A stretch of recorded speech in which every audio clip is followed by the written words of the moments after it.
Yeah, you can see my my screen, correct? We can, Doctor. Yeah. Yeah. So here I gave you a little introduction about Dante, and funny enough, this is the first man. I think this is the first writer really to use generally when we mention him by his first name. You know, I don't know why, because many people really, all writers we mention, we refer to them in their surnames, except this one. I don't know. I mean, why always we say Shakespeare, we don't say William, we say Dickens, we don't say Charles. Whereas with this one, Dante, I don't know. I mean, is really strange, I must say, really.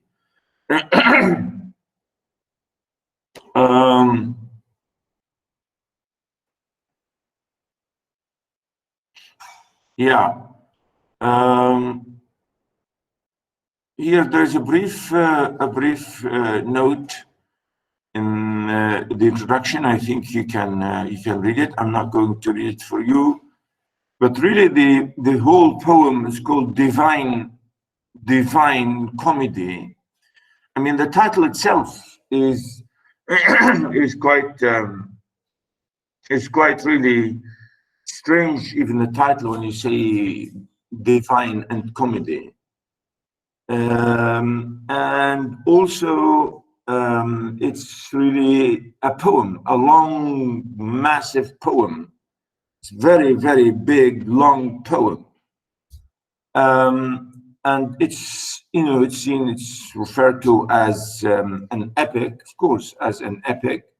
As you can see, it's written during the 14th century, mostly during the 14th, well, late 12th,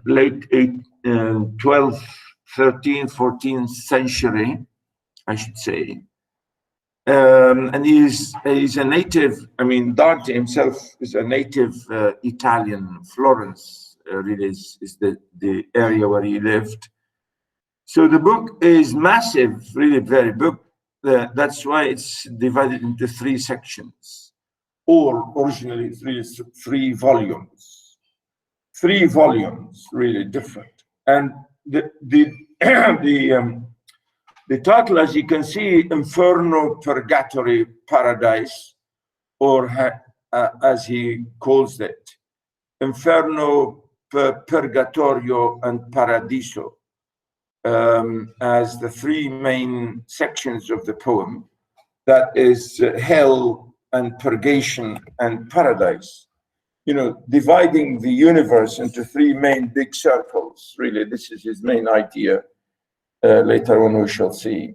The whole poem is, as I said, is structured in this way, like in three circles. You know, the outer circle, the inner circle, and the inner circle. You know, this is, if you like, the idea here.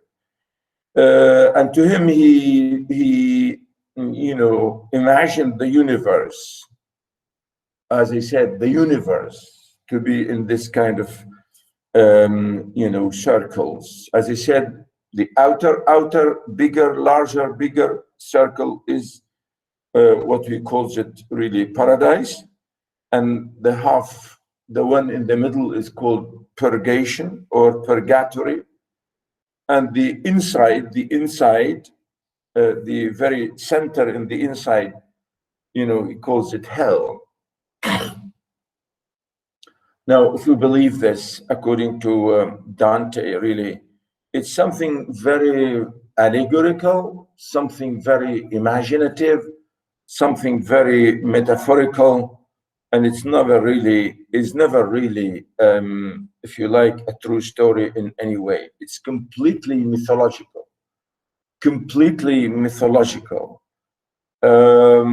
The main theme here really is, as you know, of course, is the question of really purgation.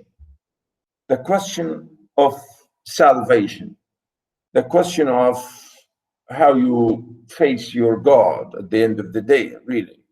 The whole thing is the matter of how we are, if you like, going in a way, to face the end of the whole thing here, as you can see in heaven. I don't know, somebody coming? Yeah.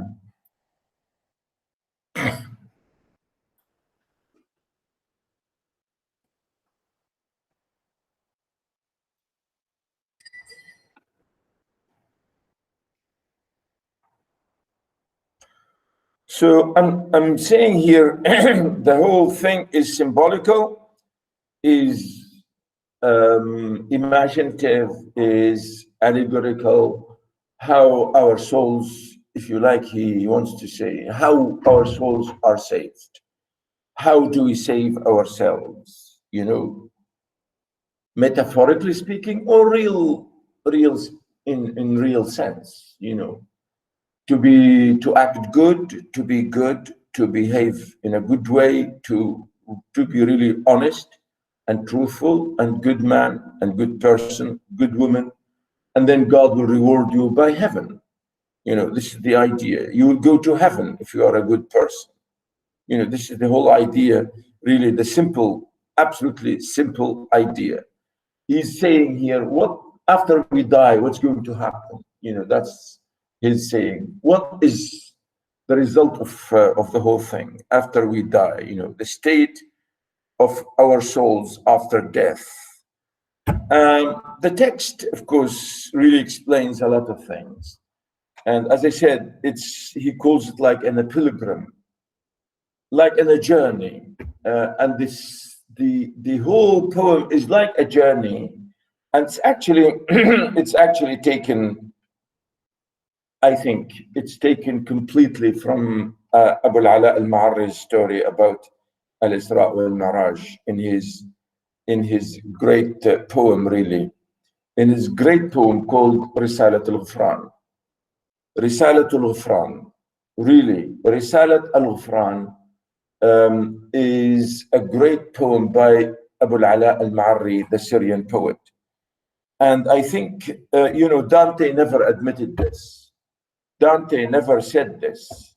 And, the poem by Abu al-Ala, or Risalat al-Ghufran, or as you can say, the Epistle of Atonement, or Forgiveness, is exactly like what Dante had done. So we can say really, I think we can say that Dante had taken a lot from Abu al-Ala, but he never mentioned this. Well, typical, really typical, if you like, I think, typical plagiarism by Dante. And Abu al-Ala was, I think, he wrote this many, many years before Dante. And Dante, or people before him, read this through the Greek influence and through the Arabic influence, but they never really, Western culture, is terrible, really. Sometimes you feel absolutely angry about it, that they never admit.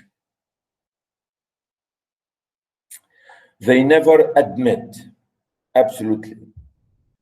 And Dante here, if you like, you can see that many people said, wow, whoa, what a great work. The Divine Comedy, oh, what a great work. But really, it's not, it's Dante is exactly copied and stolen all the thing from Abu al-Ala. I say stolen. Okay? Have you ever heard of Abu al-Ala? Yeah, of course, we say, yeah, they don't want to, yeah, of course. Yeah, absolutely stealing. Yes, stealing completely. completely. Sarah said. Anyway, so really, it's a really funny story, because Abu al-Ala also in the story of Risat al-Ghufran, you know, is doing exactly like in a journey into heaven, and also going to hell. In his story, the poet, the speaker in that poem, is exactly the same, and how he went to heaven, to paradise, and how he met people, and how these people are, you know, admitted to heaven. The whole frame story, the whole frame, the structure, the whole structure is Abu al-Ala structure, is completely Abu al-Ala structure. You know, the outside format, even the name, and even the same thing. Come on, Dante, come on, Dante. Can't you say that this is something similar to what Abu al-Ala did? You know, so really this is what I want to say here. But many people, as I say, gave him credit, completely credit, to say that he influenced a lot of people like, you know, Boccaccio and Chaucer and, you know, people like that, and Milton and Hugo and William Blake and Conrad and all this. Many people really thought that, you know, were influenced by Dante. You know, so I'm saying here in this paragraph that his influence was unbelievable. But as I said, really they never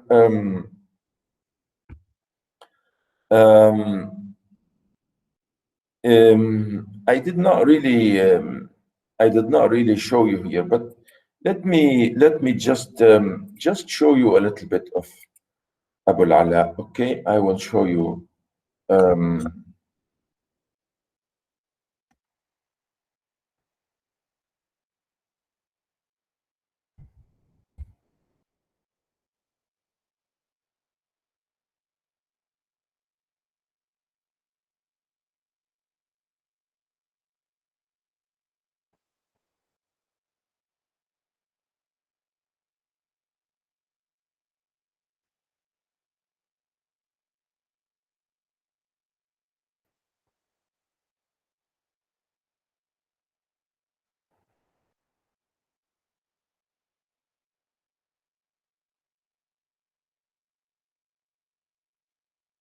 Now I have here, let me see, this is not, yeah, this is really not the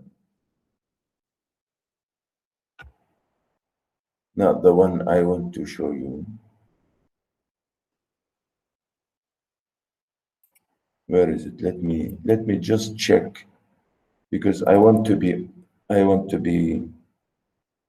really, I want to show you.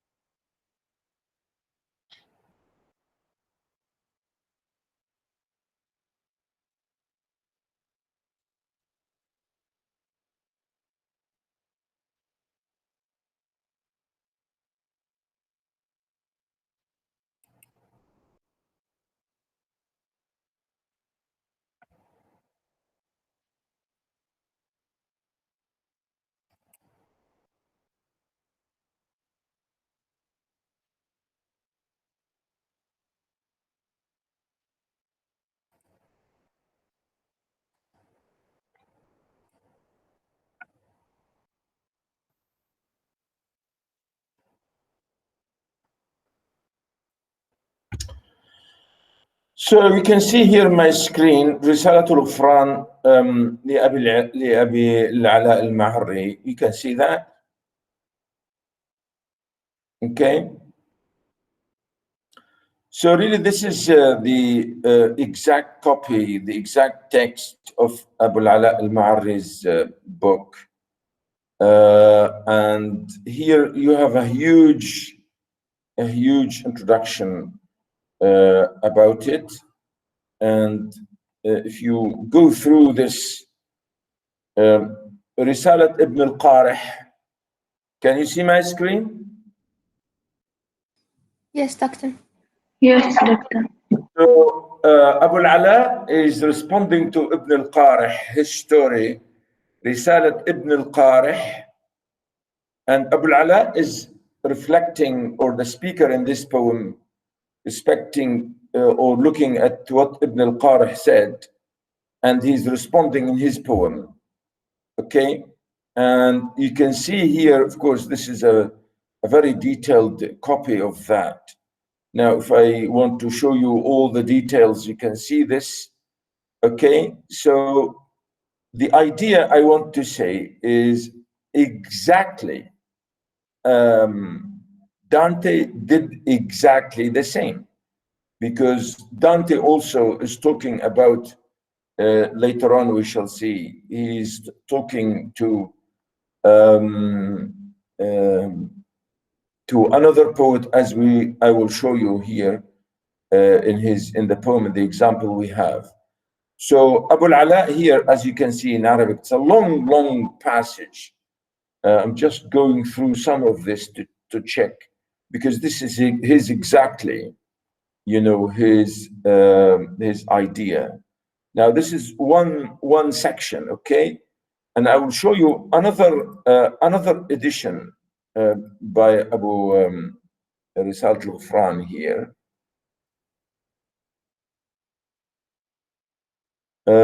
Again, here you can, I will share this with you, and I will show you another edition of Risalat al-Ghufran. Risalat al-Ghufran, Abu al-Ala al-Ma'arri, and you can see here Risalat al-Ghufran, Ta'lif Abu al-Ala al-Ma'arri. Again, you can see here, look at the first section, look at here, the first section, Al-Ghufran, ترجمة ابن القارح، ترجمة أبو العلاء المعري، الفردوس، حكاية ابن القارح، حكاية العفاريت، الجحيم، عودة إلى الفردوس. الجثث, here you can see الرد على رسالة ابن القارح, and you know, this is the conclusion. And again, notice Abu al-Ala also said, Al-Ghufran كوميديا إلهية مسرحها الجنة والنار. Okay, كوميديا إلهية مسرحها الجنة والنار. And what Dante said? He said, كوميديا إلهية, divine comedy. And مسرحها, of course, the stage of it is paradise and hell. So my friend Dante took the same title. Is this a coincidence, Yani? Is he innocent to say the divine comedy, paradise, hell, purgatorio? Is he innocent?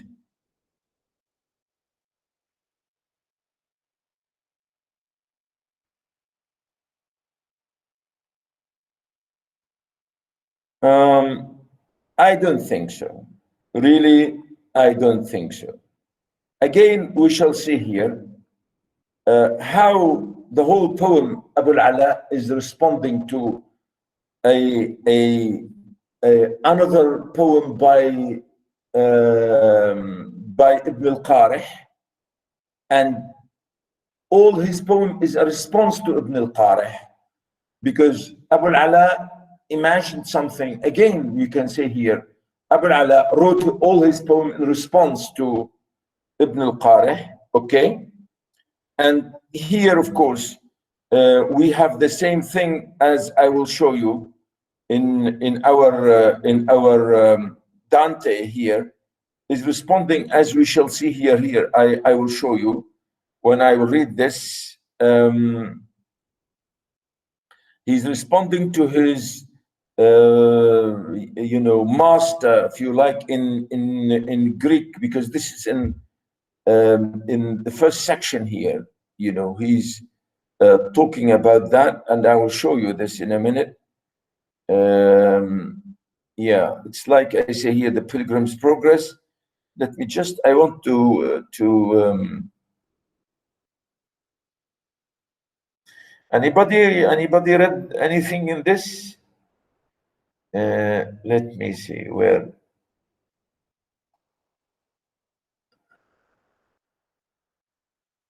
Yeah, here. Virgilius, notice here, he uses Virgil, another Italian great poet. So Dante is using Virgil as his guide, as the other poet who he's responding to his poetry, and to say that he helped him to write his poem, to go into this poem. As he said, you can see, now art thou that Virgilius and that fountain. You know, here he uses his name, he mentions his name.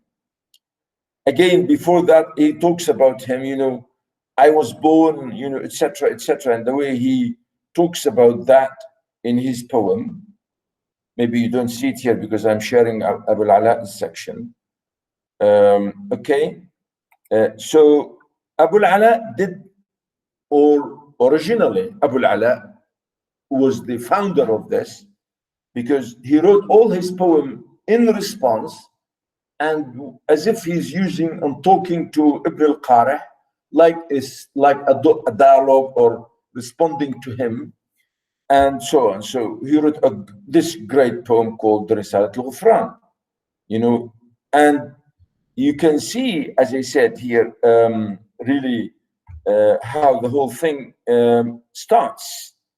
Here, of course, our friend, the editor of this, you know, you can see the title, Al-Firdaus.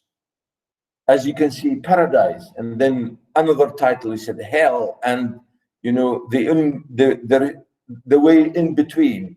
And there, you know, Abu al-Ala, he meets so many people, like exactly what Dante did. So Abu al-Ala, as I'm showing you here, really, even the details, the exact details, the mentioning of people and so on and so forth, the way he responded, the way he writes, and the whole thing is in poetry, as you can see, in poetry, and the stories he, you know, he talks, and the people he meets, you know, for example, here you can, talking about Al-Asha, and then Zuhair ibn Abi Sulma, and the other poets like Hadith Abid, or Ubaid, or Uday bin Zayd, blah, blah, blah, blah.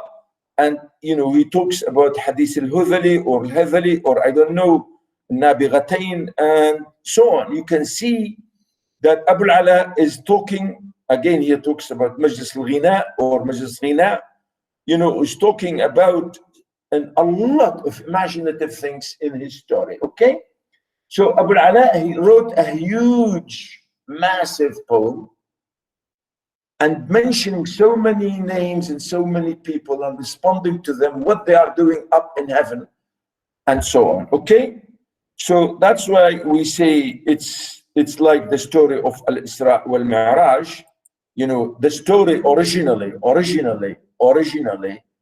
Abu al-Ala is talking about the whole idea of Al-Isra wal-Mi'raj, really. Of course, in his own, you know, imaginative, crazy maybe way, still people think that Abu al-Ala was maybe a strange man to have written this. Maybe Abu al-Ala was a terrible man to have done this, and so on and so forth. That's not my question. I'm not judging Abu al-Ala's poem, whether it was good or not, or bad, or religious or not religious, or ugly or beautiful. I'm not judging, I'm not saying this. I'm saying that Dante has, whether he likes it or not, you know, Dante did not say it, but Dante was a liar. Dante lied. Dante was a thief. He took a lot from Abu al-Ala, and he never said it. And I don't like it. I don't like it. You understand? If you borrow something, you should say it. Our friend, yeah, any comments? I just want to say absolutely yes. Yeah. So I'm saying, Zainab said, I don't like it too. I mean, maybe you don't like the poem because it's maybe it's difficult, but I'm saying here, I'm talking about translation and about world literature. You know, Recital of Fran, or the Epistle of Forgiveness, really is more powerful, honestly, is more powerful and valuable than Dante. And many people in the West know this. They know it. They studied it. The Greek people also knew it, and they studied it. Italians, Romans, you know, Germans, English, British, French, they know it. Absolutely. But they don't. They are terrible. They are wicked. And I said this to my professors when I was in Britain. I said, you people, you are ungrateful. I said that to my teachers when I was in Britain. Yeah, whenever I mention Dante and things like that, because it's very clear, very clear. And when you say Dante, I don't know Arabic, I don't believe him. I don't believe him. I don't believe him. So really, the credits here for Dante to me is zero. Zero. So what Dante is doing here is, as I said, Doctor, yeah. how Dante did get the text of Abu Ala al-Ma'arri? Did they translate it before he Of course. borrow it? Yeah, it was translated into so many languages and studied Latin. Translated, yes. Yeah. Yes, of course. And there are many other scholars who learned Arabic, and they, you know, many authors said that. I'm not saying this because today here I'm talking to you as my Arab students or my Omani innocent students. I'm not saying this because of that. Many writers, you know, I've read Dr. Samuel Johnson, the great poet, Dr. Samuel Johnson, the great poet who wrote the first dictionary in English. The first dictionary in English to be written was written by Dr. Samuel Johnson. And Samuel Johnson said that I came to Mecca and I studied all the books on the shelves, which were on the shelves of Mecca. That's what he said. And he said, I sneaked there. I went there in disguise, and nobody noticed me and nobody knew me. And he said, I stayed for days and months in Mecca studying the books. And that's what he said in one of his prose. And I will show you this if you want. Dr. Samuel Johnson, he said it, but you see, nobody admits that, we read this in Arabic. They did. They read it in Arabic and they read it in translation. And we have so many Orientalists who did this. Orientalists who came and studied Arabic and knew Arabic, and they did it in Arabic and they translated it to English and to German and to French and to Latin and to Greek. And Dante is a liar. He read it.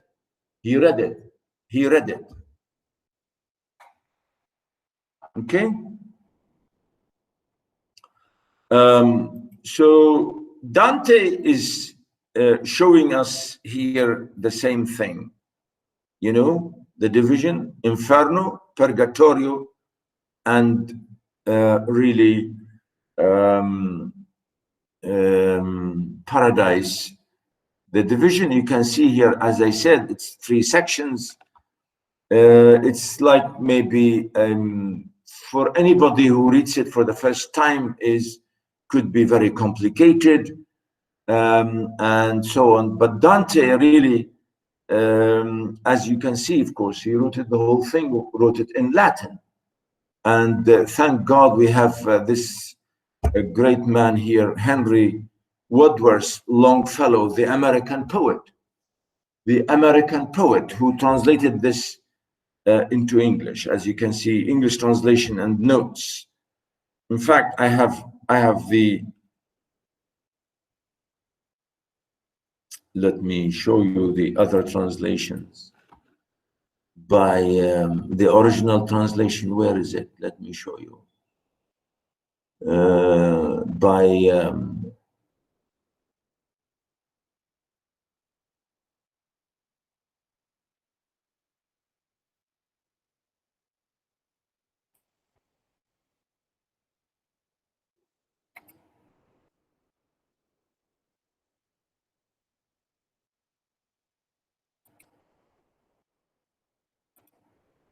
Now I will show you this one. This is the original translation. You can see it here. Divine Comedy. In fact, I copied my section from here. Divine Comedy, Inferno, Dante Alighieri. And you can see here is by the translation by Longfellow, English translated and notes, etc. And this is the man, the American poet who wrote the whole thing. And really, Wadsworth, or Henry Wadsworth Longfellow, really Longfellow did a great job because he's a great poet and he translated it into poetry. And I think this was a great job by Longfellow. He spent years and times to have done this from Latin to English, okay? And you can see here, this is the man who did the drawings, Gustave Doré or whatever. And this is the original, as you can see, Canto 1, Canto 2, 3, etc. And you can see the whole thing. Okay. So this is the division, if you like. The first section is Inferno, and you can see the pictures here, the images. You can see the pictures. In my section, I couldn't show you the images. And this is the poem as I read it for you. I think here, midway upon the journey of our life, I found myself within a forest dark, for the straightforward pathway had been lost. You can see here the real, maybe we can read it here. You can have, I think this is a nice one because you have a lot of footnotes. Maybe the one I sent you, well, it's the same one here I have. I kept some of the notes for you, but I just, just to make it easy, I sent you only this little section. So I'm trying to say to you really briefly, I think I said too much about Abu al-Ala, but really I'm saying that Dante did exactly the same about the format, the title, the meaning, the poets, the subject, even the subject, the question of the subject, and the people he met there. But the funny thing is, and the terrible thing is, and the wicked thing is, the horrible thing is about Dante is he gave all these big names in Arabic literature or in Islamic culture, in our Arab Islamic culture. Really, he put them in hell because he's a wicked man. As if he put all these people in inferno, in hell.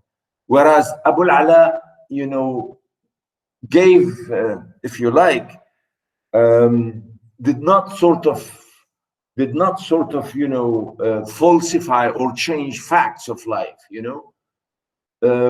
whereas Dante really put all our good people, all the names that we love in our Arabic culture and heritage and Islam, he put them in hell. The wicked man, the horrible man, the ugly man. I think that's why I think it's better. It's good that we should know how our, really in a way, how our literature, how our culture is deformed and really deformed and dwarfed and terribly changed in the way they make it. It looks ugly or looks bad or so on. And I think this is terrible. Really, this is bad. And I feel it's my duty to draw your attention to this, because it's a shame to change facts and to turn things upside down only because you're a racist, terrible man, a racist, Italian racist man. That's it, nothing else. Only racism. That's the whole thing, really. So Dante in this poem gave us a man who is traveling in hell, and he meets problems and difficulties in hell. So I hope that he will stay there and he will not come back. Sorry to say this, but the whole idea is so funny, so strange. So here in this poem, midway upon the journey of our life, I found myself within a forest dark, for the straightforward pathway had been lost. Now, which passage I'm sharing, I don't know. Is this one, the original one, you see, with the pictures? Yes, Doctor. Yeah. Notice again here the sections, and you can see the footnotes there. Notice here, the action of the poem begins on Good Friday of the year 1300, at the time when Dante, for example, who was born in 1265, had reached the middle of the scriptural 3 years and 10 and so on. The idea about the question of Easter and the Good Friday and Sunday, and it's supposedly using it in a very Christian sense. So he turned exactly the story of Abu al-Ala from a real Muslim context, and he changed it into a Christian context here about Good Friday and Christ and so on. And you say here the dark forest of human life, of course, with passions, voices, or vices, or perplexities of all kinds, because according to our life here, we are like in a journey here on this world, as if to say here we are down on earth for a short period, and then we will be taken to when we die, for example, where maybe we ask, where are we going to go? I found myself within a forest dark, for the straightforward pathway had been lost. So here the speaker is the poet himself, Dante, traveling in this journey, and he said, I found myself in the middle of a terrible way, and I lost my way. I seem to have lost my way, and I really need help. Ah me, how hard a thing it is to say, what was this forest savage, rough and stern, within in the very thought renews the fear. So here, when he's in his own, he's wondering about his existence, his life. Where is he now? As if to say, I feel lost in the middle of this forest, a savage, terrible condition where I am in a very horrible way, and I feel terrified and frightened, absolutely frightened. So bitter is it, death is little more, but of the good to treat, which he there I found, speak or lie of the other things I saw there. So he said, yeah, maybe death is so bad and so bitter and so painful and so, horrible, because death is death, So he's saying, yeah, I know death is so amazing and so killing, if you like, of course, he said, but he said, maybe after I die, or in this, I think I found a good chance to tell you what is it we find after death. He's imagining, he said, there in death, maybe there's something I could tell you, which I found He said, I will speak to tell you what I saw there. Of course, as I said, you know, he's imagining. Remember, as I said, this is, the whole thing is imaginative. But as I said, it's the same thing, the imaginative texture, which is taken, as I said, Abu al-Ala did the same. I can't well repeat how there I entered. So full was I of slumber at the moment in which I had abandoned the true way. He said, maybe I can't tell you in details how I went into this forest, into this terrible forest and journey of life, because he said at the beginning, journey of life, midway upon the journey of our life, as if we are in the middle of our life, and then maybe could be afterlife, you know. And you see, he said, I'm not going to give you all the details and the problems and the difficulties, the slumber, notice all the difficulties and the, you know, hindrances and the terrible, you know, hiccups that I faced in my way. I'm not going to give you all this detail. I will abandon the details and I will give you the real story. But after I had reached a mountain's foot, at that point where the valley terminated, which had with consideration pierced my heart. You know, he said, I was going through and then I found a way here. I found a mountain and then there is a pathway and I couldn't know where to go this way or this way. And here you can see in footnote number 3, I think the same thing, John Bunyan, I think here you can see John Bunyan in his great novel. In fact, many people think that John Bunyan wrote this book, The Pilgrim's Progress, as the example, or in fact, people think that he's the first English novel by John Bunyan called The Pilgrim's Progress.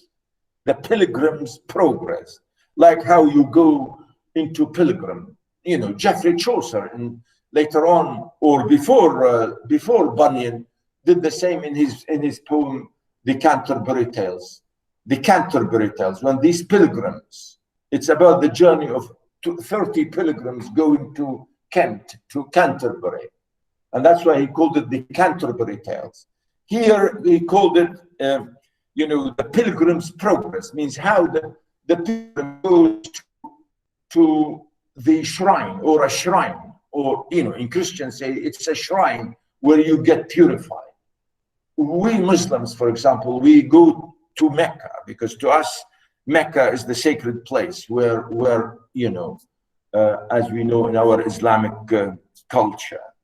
And we say, you know, we go there to purify ourselves and so on. So Bunyan did the same here in, you know, which is a kind of divine comedy in prose. Says, I behold then that the way all went on till they came to the foot of the hill of difficulty. You know, notice here, Dante used, when he's saying mountain foot, you know, reached a mountain foot. Bunyan said a mountain of difficulty, or he said it hill of difficulty. And notice Bunyan used a lot of symbolism, and really we read Bunyan as an allegory. We never read it as real story. It's very allegorical, really. And notice here we called it difficulty. But the narrow way right up to the hill, and the name of the going up the side of the hill is called difficulty. They went then till they came to the delectable mountains. Again, notice here the names that Bunyan used. In fact, we studied, believe it or not, we studied this novel in my second year. When I was at Damascus University, our professor gave us this novel as the first example of English fiction, The Pilgrim's Progress by John Bunyan. It's a terrible, really well, I don't know, maybe when I was second year, maybe I found it difficult. But it's really very amazing novel called The Pilgrim's Progress. And here I remember all these names, which were really very funny to some extent. And the name of the character here was called Christian, you know, Christian. And a lot of things. So here to see the symbolism maybe adopted or taken from Dante. Again, John Bunyan, I don't know if I should go back and accuse John Bunyan of knowing some Arabic and reading. I don't know. I don't know. I don't want to be too extreme here, but I think I will never forgive Dante for this.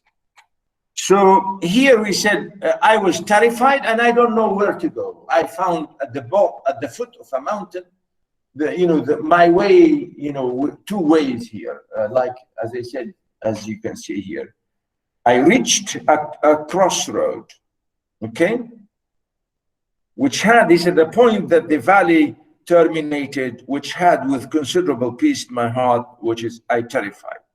Upward I looked, and I beheld its shoulders. He looked up to the mountain and he found the shoulders of the mountain too high, vested already that the planet's rays, which leads others right by every road, as if to say, as I said, a crossroad, two roads, he doesn't know which road to take.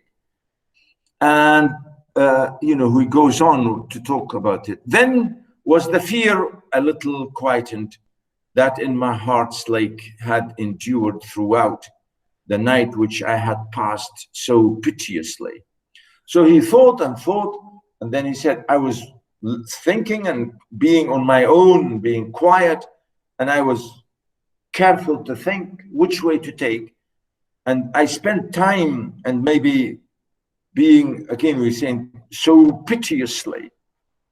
I mean, as if means thinking and maybe praying to God to help me, to guide me, to lead me into the good way or the good path. Because as you know, we say he's in the middle of a forest, right? And even as he who with distressful breath forth issued from the sea upon the shore, turns to the water perilous and gazes. Even he's saying anybody who is so courageous and so daring and so strong would not be able to solve this problem. Even this is a very distressful moment, very dangerous moment, very frightening moment. Any courageous man, any strong man would be terrified. Even those who would come, as if to say, from dangerous waters or dangerous seas, coming to the sea as giants or as big men, they will be terrified. So did my soul, and still was fleeing onward. So I felt so terrified, and I wanted to go and to run away, fleeing, turn itself back and rehold the past which never yet a living person left. Let me read for you maybe here. Again, he's referring to biblical references. Notice. Here again, he's referring to the Bible of Jeremiah when he said here, the deep mountain, again, the same question again. That led us through the wilderness, through a land of deserts and of pits, through a land of drought and out of the shadow of death, through a land that no man passed through and where no man dwelt. In this note, upon this passage, Mr. Wright quotes Spencer's lines again, the Fairy Queen, their creature never passed, that back returned without heavenly grace. Again, these people here are referring to biblical references to say as if we are lost. As if going back to biblical, I mean to Moses, going to Moses and maybe the Bani Israel and, to Banu Israel, I don't know. But I mean, this is the idea, because the question of being lost in the desert for years, 40 aman, I don't know. I mean, this is the idea, okay?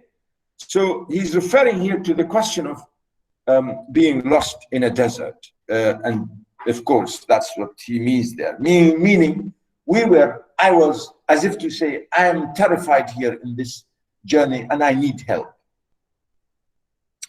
After my weary body I had rested, the way resumed I on the desert slope. Again, he comes back to the question of the image of the desert. And, you know, where is the desert? He said the forest. Now he's saying it's a desert. You know, either it's a desert or a forest. You know, it's the opposite, really. You know, a desert normally is a desert, no trees. You know, whereas a forest is a forest full of trees and full of... Anyway, the idea, of course, is quite symbolical for us to understand. Okay, are you following me, boys and girls?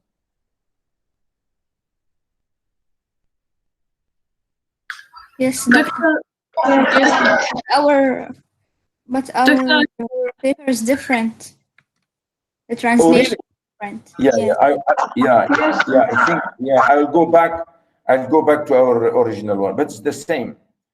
Here, some Shamsa saying, so doctor, I wonder why you have included it in the materials if it's unethical. Oh. I didn't say unethical.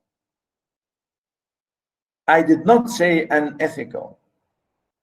I'm saying look at a world text. Shamsa, thank you for this question.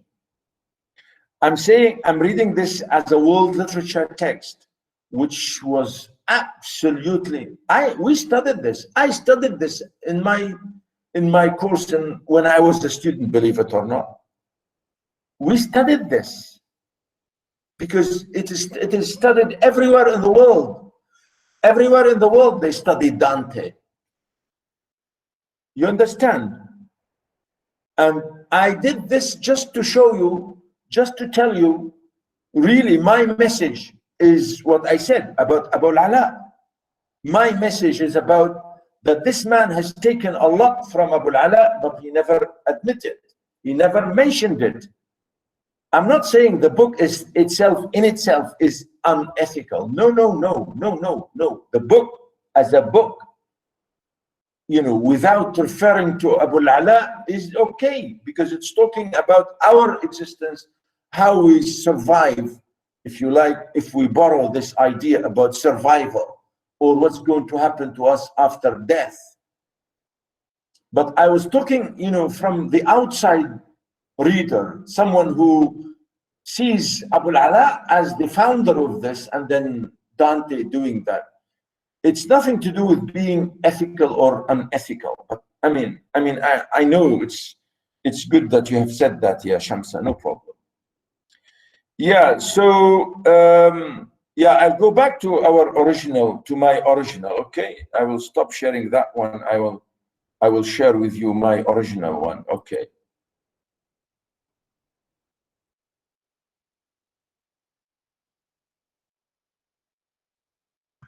Why we don't study Abu Ala instead? I think it's not clear. Yeah, thank you. Well, wallahi, yeah, who said that? I am Abir. Abir, yes. I think maybe next time I will do that. I will try to find a suitable English text, because I want the translated text, because I think I will find an edition in English. I will next. I'm sorry, ya Abir. Wallahi, you are right. I think I will do that. I will give Abu al-Ala next time instead of Dante. But I will talk about Dante, and I will say how Dante stole Abu al-Ala. I will be always, I will always talk about him, because he did what he did. Yeah, okay, so yeah, where are we now?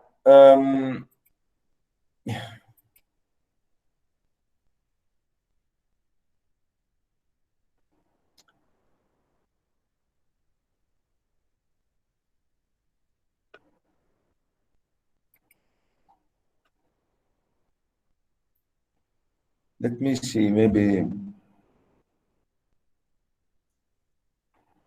we have one person absent. Who's he, or who's she? Who's she, I should say. Who's she?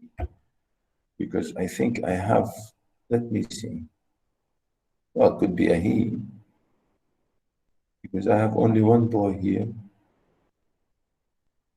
It's funny, it's him.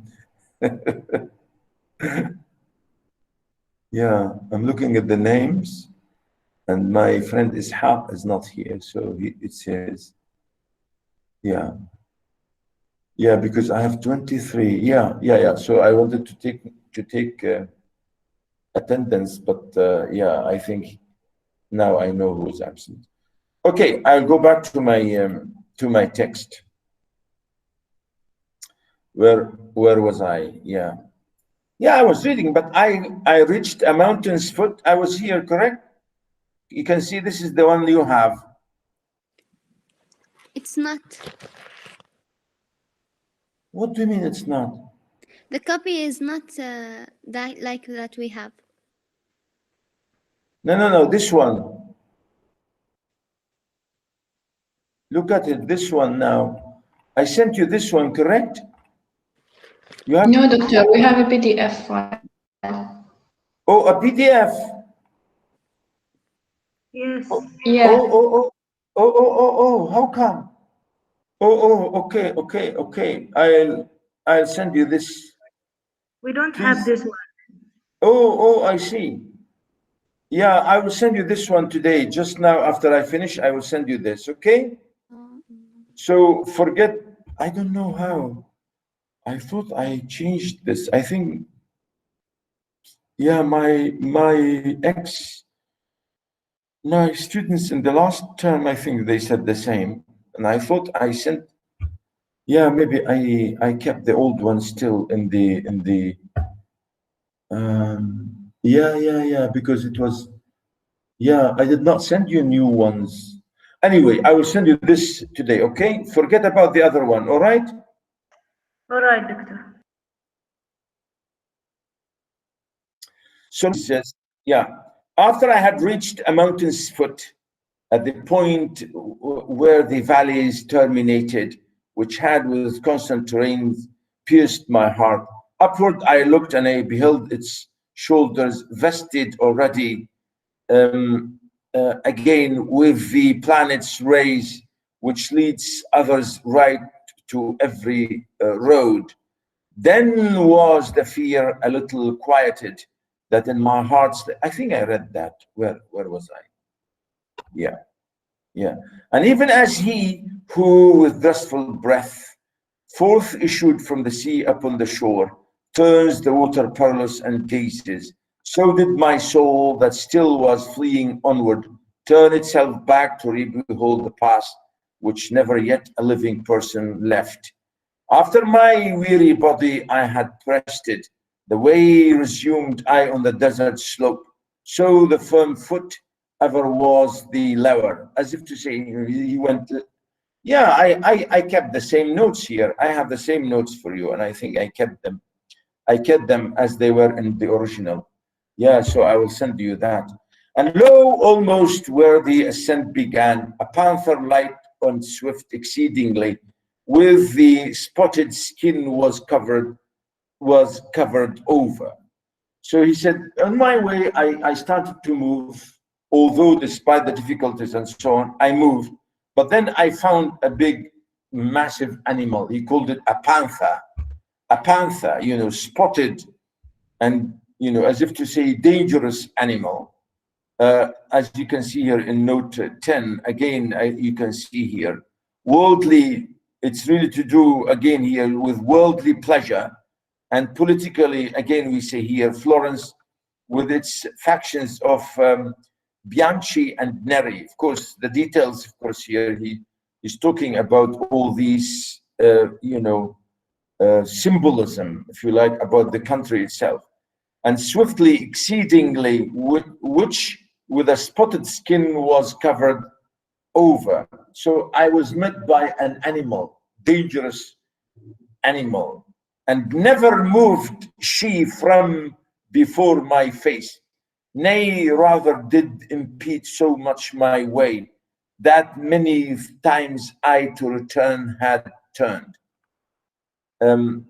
Here this she panther, this she wolf, or this she animal, or this she lion, I don't know what kind of animal here, Again, here he's using the reference to she. Why she? And never moved she from before my face. You know, as if, I don't know why he's saying a she wolf or a she animal or a terrible animal, using this. Again, the reference here, Dante delights in the play upon, or in a play upon words such as Shakespeare. I think he's using all this, if you like, in the question of really, well, playing, in words. But I think, I don't know if this is clear in the translation, but again, you can see here the idea, or the spotted leopard, or the spotted animal, and he's saying she, representative of, wicked creature, if you like, which is again strange to say this. So he said, I was stopped by this animal and I couldn't move. I was terrified that this animal will jump at me, so I needed help. The time was the beginning of the morning, and up the sun was mounting with those stars that with him were, that time the love divine. So he said, I was terrified by this animal who stood in front of me, and I was terrified that it was going to eat me, to jump at me and to kill me. So I looked up into the heaven, into the mountain, and to look at God here, looking at we're saying the love, the love divine, as if to say, looking to heaven for help. At first, in motion set those beauteous things, so were to me occasions of good hope, the variegated skin of that wild beast. Again, he's saying, I was terrified and I was looking up and maybe for help, and I wanted to cry for help, but no help. I'm in the middle of the night, towards the end of the night, and in the middle of the forest, and there I have a big animal who's going to jump at me and kill me. So he said, what can I, he said, I wanted help. And that's what he's saying about the wild beast. The hour of time and the delicious season, but not so much that did not give me fear. A lion's aspect which appeared to me. And then suddenly, like a lion coming for help. And this lion really, again, is another animal. Notice here, animal, lion, but here it's a positive thing. As you can see again in my footnotes, number 13, I say here, ambition really is the symbolism for ambition. Again, you can see that, and politically, the royal house of Florence. These are not my notes, by the way. These are not my notes. These are not my notes. I copied these notes from the original because, as I said, I wanted you to take the exact translation by Longfellow. It's Longfellow's footnotes, not mine. Okay, they are the translator's footnotes. They are not mine. He seemed as if against me he were coming. So he looked at the lion and he said, it's the shape of a lion, but it looks like a man. So he's saying he looks like a man. He seemed the lion, or a man like a lion. So he's saying somebody coming to me with his head uplifted, with ravenous hunger, so that it seemed the air was afraid of him. So again, as if a lion opening his mouth, as if again wanted to eat him. My God. And a she-wolf. And now we go back to the she-wolf. Once a panther, a she-panther, now a she-wolf, and a lion, and so on. And that with all hungerings seemed to be laden in her meagerness, and many folk has cause to live forlorn. The way this animal is so terrifying, you would wish yourself to have never been born, because it's so terrifying, as if opening its mouth and it's going to swallow you up. to eat you up. And you feel lonely and you feel deserted and you feel, because the word forlorn, as if forgotten, completely, forsaken. And he's saying, how am I going to save myself? She brought upon me so much heaviness with the upright that from her aspect came, that I, the hope relinquished of the height. So I was terrified, absolutely terrified, and I was hoping for help, and I was praying for help. Please, please, please, I need help. And as he is who willingly acquires, at the time comes that causes him to lose, who weeps in all his thoughts and is despondent. So in this moment when I was crying and hoping and praying and God, I need help, somebody came for my help. Even such made me that beast of, withouten peace, which coming on against me by degrees, thrust me back thither where the sun is silent. While I was rushing downward to the low land, before mine eyes did one present himself, who seemed from long continued silence hoarse. So he said, as if I was taken away into another place, and I was so quiet and so terrified and so really, I wanted help. And then I cried for help. When I beheld him in the desert vast, have pity on me, unto him I cried. So now he's begging and asking, please, I need help. Have pity on me. Whichever thou art, or shade, or real man. If you are a man, please, if you are, as if to say, if you are an angel, or if you are a messenger, or if you are whatever, please, I need your help. He answered me, not a man. Man was, once I was. What? Not a man? Man was, man once I was? Yeah. Well, here it's the spirit. Here we go back to the same idea of Abu al-Ala, really, Ibn al-Qarih. So now he's talking to Virgil, the great name. He said, yeah, I was a man, but now I'm not a man. I'm a spirit. He's saying, now I'm a spirit, I'm in heaven, or I came here to help you because you asked for help and I came to help you, because here you are in hell and you need help and guidance from hell into heaven. Not man. Man was. Man once I was. Yeah, I was a man. I was like in real life, but now I'm dead and I'm a spirit now. And both my parents were of Lombardy and mountains by country, both of them. He's saying I'm Virgil, the great poet. I was, and my family and my parents live in Lombardy and the mountain where my country is. So he's giving him. Sub Julio was I born, though it was late, and lived at Rome under the good Augustus, during the time of false and lying gods. What? Lying gods? So now he's saying, I was born as Julio,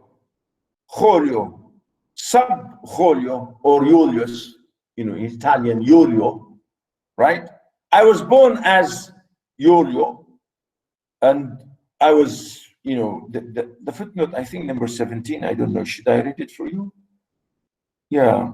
It's again, well, yeah, it's not Dante, but he's talking about the warrior who is Julius Caesar. Once he said, Virgil, and once he said, I'm Julius Caesar. Julius Caesar, notice here, born under Julius Caesar, but too late to grow up to manhood during this imperial reign. He flourished later under Augustus. Again, in this passage, really, Dante expresses the universal veneration felt felt for Virgil during the Middle Ages. Here I read also, it's really a nice footnote. again here the copy of how Virgil was revealed, because a good, you know, as a very influential name, Virgil here. You can see here the way he talks about it. So the first one, he says, I am Julius Caesar. And the next time he said, I am Virgil. You know, notice. A poet was I, and I sang that just son of Anchises, who came forth from Troy, that after that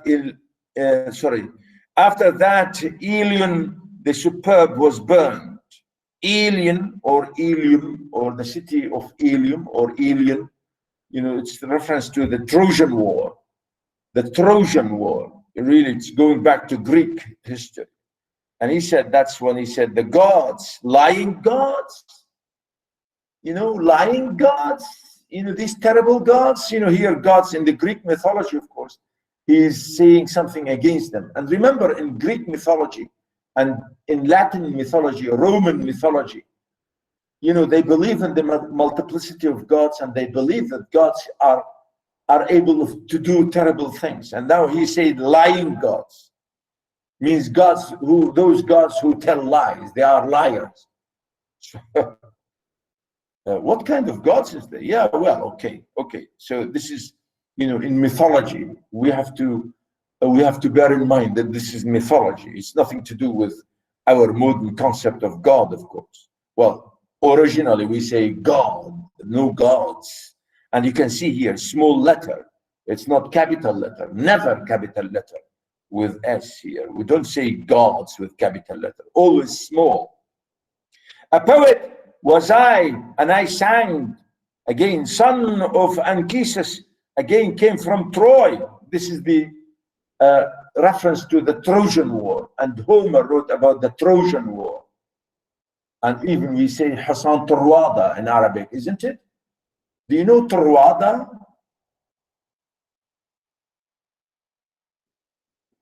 Hello? My girl, where are you? Where are you? Are you tired? Yeah, you're tired and angry with me. Don't be angry.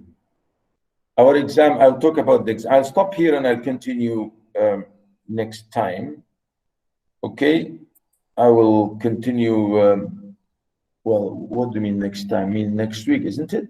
Yeah, next week. The exam,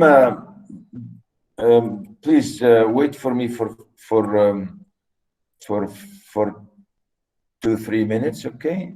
For 5 minutes, please. I will talk about the exam for a minute. Okay. Now, the exam, ladies and gentlemen, boys and girls, in the test here, test 1, really, I will give you 3 questions. Okay? 3 questions. The first section, I say, write a critical and analytical, you know, passage or answer one of the following. And here I say again, don't write more than 3 paragraphs, for example. You know, I will specify how many paragraphs or short essay. So I will ask you about the first question. The first question is about the theoretical introduction that we studied. Remember that introduction about what is world literature? Yes. Yes, doctor. The first question on that for 8 marks. So I'll ask you to talk about, for example, Goethe. What did Goethe say? Or I will ask you what Damrus said. Or I'll ask you what Engels and Marx said about world literature. You can say to me, well, doctor, we have the book with us. We have the information there in the book. Are you going to punish us for plagiarism? Yes. Yes, the book is there, the idea is there, but you have to put it in your own language, in your own style.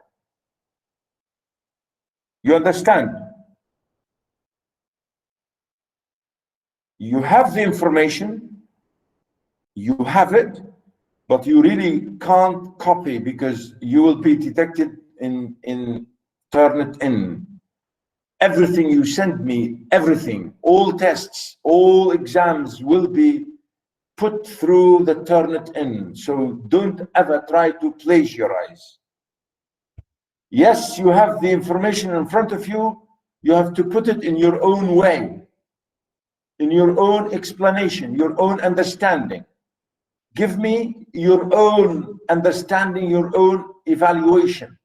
Yes, take the idea, okay, I can't control you because you're at home. That's for sure. And the second question, I say, comment on and critically analyze the following passages. So the first question, 8 marks. The second question, 9 marks. I'll give you 3 passages to comment on. 3 passages to comment on. Where? From the texts we have studied. Starting from Safiya al-Hulu to Ghada al-Samman to Sa'dallah wal-Nus to Dante, and maybe next time to Ovid, because next time I'll give you Ovid. Metamorphosis. Okay? And still, the last 3 marks, I will ask you a tiny question, and I say, what do you think of this text? Do you think this text is a world text, and why? If it's not, why? If it's yes, why? 3 marks. Really, it should be a bonus, this one, because everybody can say this is a world text because of this. And that's it. This is the exam, the first test, the first exam, 20 marks. 20 marks. You can't say, whoa, I didn't know, oh, we are going to repeat. No repetition. If you lose any mark here, you lost them. And the most important thing, my dear boys and girls, my dear students, the most important thing is your style and structure and language and the power of writing. Show me you can write good English. My A students, my A people who get A's are those who write in excellent English, excellent structure, lovely language, lovely ideas, the way they connect the ideas, the way they move on, the way they highlight things. These people will get A. You understand?